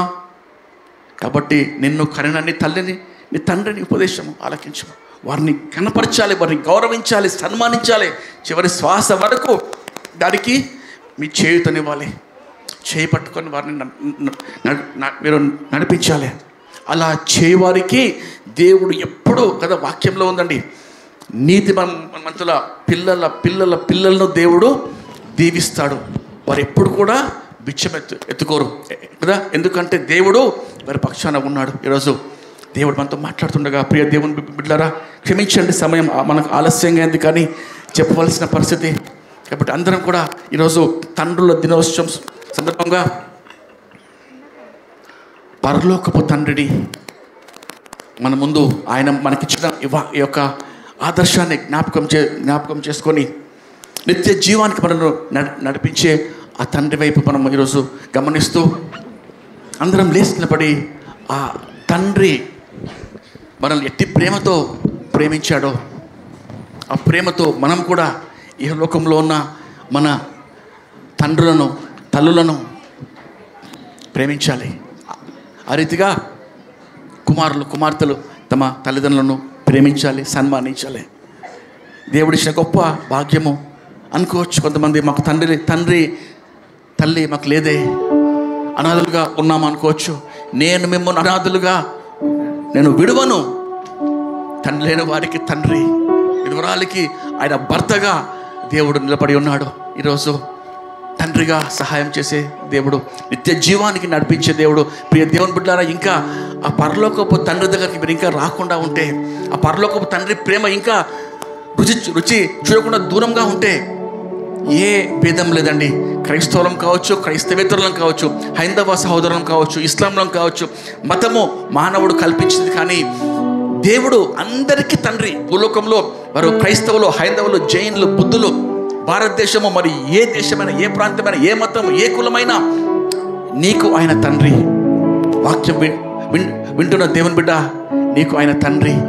ఆయన నువ్వు కలుసుకోవాలి. ఆయన నీకు నిత్య జీవం ఇచ్చే దేవుడు, నీ పాపాలు క్షమించే దేవుడు, నిన్ను పరలోకానికి నిత్య జీవానికి నడిపించే దేవుడు, నరకము అగ్నిగుండం తప్పించే దేవుడు. నీ కొరకు ఆయన మానవునిగా దిగి వచ్చి భూలోకంలో రక్తం కార్చి మరణించాడు. దేవుడి వాక్యాన్ని దీవించుగాక. ఆ పరలోకపు తండ్రితో నీ యొక్క అనుబంధం ఏర్పరచుకో. ఆ తండ్రిని నా తండ్రి, నా పరలోకపు తండ్రి. ఎక్కడ కూడా ఈ మాట విన్నమౌనం. ఏ మతాల్లో కూడా తండ్రి అని ఎవరు పిలువరు, కానీ క్రైస్తవ మార్గము, నిత్యజీవ మార్గంలో దేవుడు మనకు తండ్రి దేవా నాకు సహాయం చేయి, తండ్రి దేవా నన్ను నడిపించయ్యా అని మనం దేవుణ్ణి వేడుకునే సమయం అది. ప్రార్థించుకుందాం. అందరం కూడా లేచినపడి ప్రార్థన చేసుకుందాం. ఎవరి మనసులో వాళ్ళు పరలోకపు తండ్రిని ప్రేమను జ్ఞాపకం చేసుకుంటూ, భూలోకంలో తల్లిదండ్రుల పట్ల బాధ్యతను జ్ఞాపకం చేసుకుంటూ, చిన్న బిడ్డలు తమ తల్లిదండ్రుల ఎడల చూపు ప్రేమను, గౌరవాన్ని జ్ఞాపకం చేసుకుంటూ, మరి తండ్రులు నిజమే ఈరోజు తమ యొక్క భార్య బిడ్డల పట్ల, తల్లిదండ్రుల పట్ల తమ బాధ్యతను జ్ఞాపకం చేసుకుంటూ, బాధ్యత లేకుండా ఎవరు కూడా జీవించడానికి వీల్లేదండి. కష్టపడి శ్రమించి పని చేయాలి. దైవ మార్గంలో తండ్రులే కుటుంబాలను, భార్య బిడ్డలను నడిపించాలి. ఒకవేళ ఆ రీతిగా నువ్వు నడిపించకుండా ఉంటే దేవుని న్యాయస్థానంలో నిలబడతావు. న్యాయపీఠం ఎదుట నీ బిడ్డలు రక్షణ తొలగి నడుస్తుంటే నీవే కారణము. ఎందుకనగా దేవుడు నీకు ఇచ్చాడు వారి బాధ్యత. తల్లిదండ్రులుగా నాకు దేవుడు బాధ్యత ఇచ్చాడు. కాబట్టి బిడ్డలను దైవ మార్గంలో నీవు నడుస్తూ నడిపించే బాధ్యత నీదే ప్రియ తండ్రి.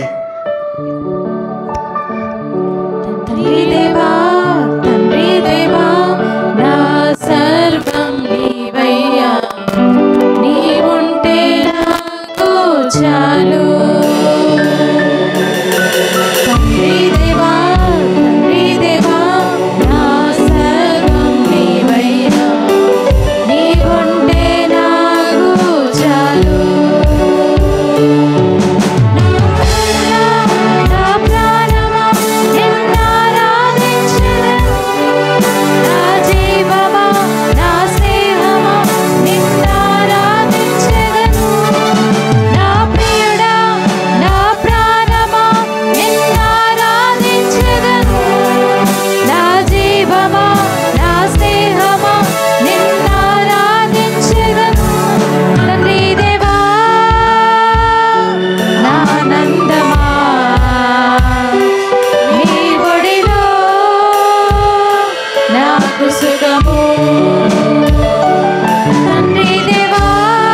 స్తోత్రమయ్యా. అయ్యా, ఈ భూలోకంలో తండ్రులుగా ప్రభా మమ్మల్ని చేసి తండ్రి నీ ప్రేమను చూపు వారిగా గొప్ప బాధ్యత అయ్యా ఇహలోకంలో మాకు తండ్రులుగా మీరు ఇచ్చినారయ్యా. అయ్యా, బిడ్డలను భార్యలను ప్రభా నీ మార్గంలో నడిపించుటకయ్యా, అనేకులకు మాదిరిగా ప్రభా జీవించుటకయ్యా, బాధ్యత గల పోషణ అయ్యా, సంరక్షణ చేయటకు తండ్రిగా అయ్యా భూలోకంలో ఇచ్చిన బాధ్యతకి నీకు ఎంతో వందనాలు చెల్లిస్తుంది దేవా. అయ్యా, ప్రతి తండ్రికి ఆ బాధ్యత అయ్యా మీరు జ్ఞాపకం చేయమని వేడుకొచ్చున్నాం. ప్రతి తండ్రితో మీరు మాట్లాడమని ప్రభా, అబ్రహాం వలె, యోబు వలె ప్రభా అయ్యా ఆదర్శ తండ్రులుగా ప్రభా ఉండే కృప మీరు దయచేయమని వేడుకొచ్చున్నాం. అయ్యా, మీకు ఎంతో స్తోత్రం అయ్యా. ఈ సమయంలో ప్రభా తండ్రి ఈ లోకపు తండ్రిని కోల్పోయి దుఃఖపడుతున్న వారిని జ్ఞాపకం చేసుకోండి అయ్యా. తండ్రి లేని వాడికి తండ్రి నేనే అంటున్నారు దేవా. తండ్రి లేని వారి పక్షాన వ్యాజ్యమాడుతా అంటున్నారు దేవా. తండ్రి లేని వారికి సహాయం చేయవాడని నేనే అంటున్నారు దేవా. అయ్యా, వారి పక్షాన్ని మీరు నిలబడండి దేవా. తండ్రి కన్నా మిన్నగా ప్రేమించి ఆదరించి నడిపించండి అయ్యా. మీకెంతో స్తోత్రం స్తోత్రం స్తోత్రం చెల్లిస్తున్నాం ప్రభా. ప్రతి ఒక్కరిని దీవించనయ్యా. ఇంకా ప్రభా అయ్యా ప్రార్థనలో ఏకమించిన వారు తండ్రి కృంగుదల్లో దుఃఖంలో ఉండగా ప్రభా వారిని ఆదరించండి అయ్యా. తల్లిదండ్రులను ప్రేమించక సన్మానించక వారిని గౌరవించక గణపరచక ప్రభా నిష్ఠుర ప్రభా అందరితో జ్ఞాపకం చేసుకొని ఇద్దరం ప్రభా అటు మీరు మాట్లాడుతండి. తల్లిదండ్రులను ప్రభా ప్రేమించటకు సన్మానించటకు గౌరవించటకు వారిని తండ్రి అయ్యా ప్రభా ఆనందపరచుటకు తండ్రి అయ్యా మీ వాక్యానుసారమైన ప్రభా రక్షణ మార్గంలో నడిపించే అయ్యా బిడ్డలుగా మీరు అయ్యా కుమారులను కుమార్తెలు మీరు తీర్చిద్దామని వేడుకొంటున్నాం అయ్యా. అయ్యా, ఆ రీతిగా తండ్రి ఈ సమయంలో ప్రభా అయ్యా ఈ యొక్క గొప్ప బాధ్యత మాకు ప్రభా మీరు మాకు అనుగ్రహించి ఉండగా తండ్రి కుటుంబాలుగా తండ్రి అయ్యా మీ సన్నిధిలో నిలబడి మీ నామాన్ని మహింపరచుకోపోతే ఇచ్చమని చిన్న బిడ్డలు కూడా ప్రభా తల్లిదండ్రులను గౌరవించుకోపోతే ఇచ్చమని ఒక మాదిరికరమైన సంఘంగా తండ్రి అయ్యా ఎలిబెతల సంఘాన్ని మీరు నడిపించమని వేడుకొచ్చున్నాం దేవా. ఇంకా పరలోకపు తండ్రి నిన్ను ఇంకా ప్రభా ఆశ్రయించక నిన్ను ఇంకా తండ్రి అని పిలవకుండా ఇంకా రక్షణకు దూరంగా వాయిదాలు ప్రభావ వేస్తున్న వారందరినీ జ్ఞాపకం చేసుకోండి. రక్షణ లేకుండా బాప్తిసం లేకుండా జీవితాలు కొనసాగిస్తూ పరలోకపు తండ్రిని ఇంకా ప్రభా కలుసుకొనకుండా ఉన్న ప్రతి ఒక్కరిని తండ్రి ఈ మధ్యాహ్న కాలం సంధించండి అయ్యా. వారితో మాట్లాడి వారిని బలపరిచి వారిని కూడా ప్రభా రక్షణ మార్గంలో నడిపించమని వారికి తండ్రిగా మీరు వారిని బలపరచమని నిత్య జీవానికి నడిపించమని నీకే మహిమ చెల్లిస్తూ నేను దాసుని నిలబెట్టే వాక్యంలో మాట్లాడడంతో వందనాలు చెల్లిస్తూ యేసుక్రీస్తు నామంలో విత్తబడిన వాక్యం మంచి నీళ్ళ పొరలాగున సహాయం దయచేయమని యేసు నామంలో వేడుకొచ్చి ప్రార్థిస్తున్నాం పరమ తండ్రి. ఆమేన్ ఆమేన్ ఆమేన్. అందరూ దయచేసి కూర్చోండి. దేవుడు మిమ్మల్ని దీవించును గాక.